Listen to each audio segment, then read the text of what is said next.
10-15 minute گزر چکے ہیں تو انہوں نے یہ کہہ کے کہ ہمارے 2 ممبران نہیں پہنچ سکے اور ہم احتجاجاً یہاں سے جا رہے ہیں، اور ہم اعلیٰ عدلیہ کے احکام کے مطابق یہاں اکٹھے ہوئے ہیں۔ ہم اور ان کا انتظار کریں گے اور ان کو چیف کمشنر صاحب واپس بلانے کی دعوت بھی دے رہے ہیں۔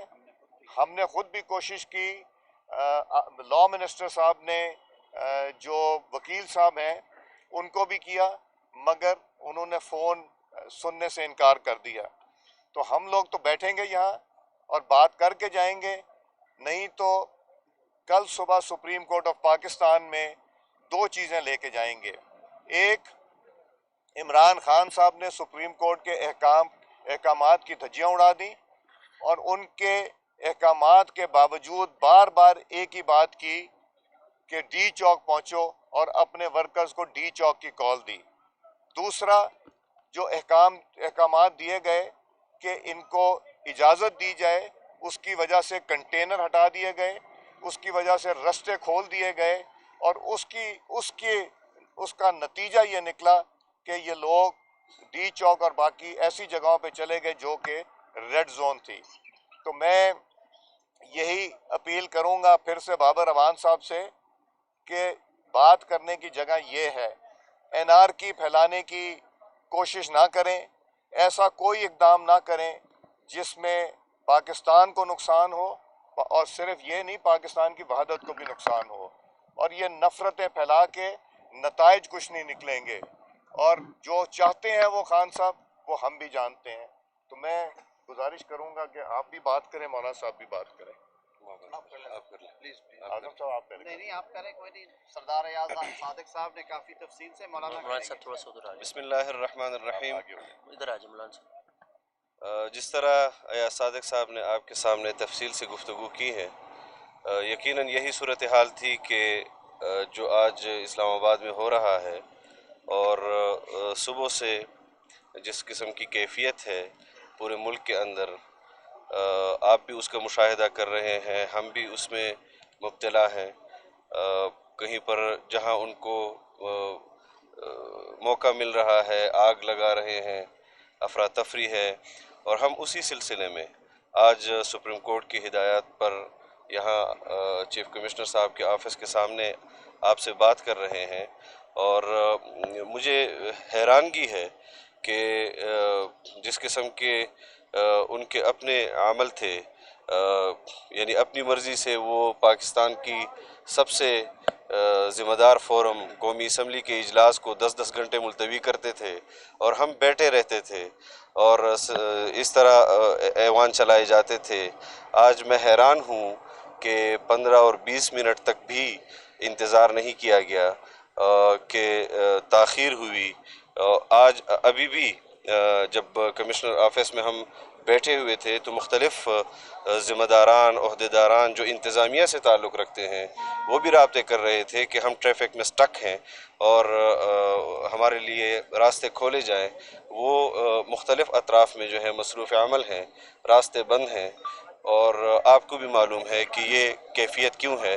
تو ہم یہ سمجھتے ہیں کہ ان کو آنا چاہیے اور طے کرنا چاہیے کہ جو بھی ہمارے اور ان کے درمیان مذاکرات ہوتے ہیں اس کے مطابق اپنے وہ احتجاج کریں، اور پھر احتجاج کر کے وہ دارالحکومت کو چھوڑیں، کیونکہ آپ کو معلوم ہے کہ آج اسکولوں میں او لیولز کے ایگزامز بھی ہیں۔ صبح سے انتظامیہ اس کے حوالے سے بھی کل سے بلکہ مذاکرات میں تھی کہ کس طرح ان کو فیسیلیٹیٹ کیا جائے، اسکول کے بچے ہوں یا اسلام آباد میں رہنے والے شہری ہیں، ان کے حقوق کو جس طرح پامال کیا جا رہا ہے۔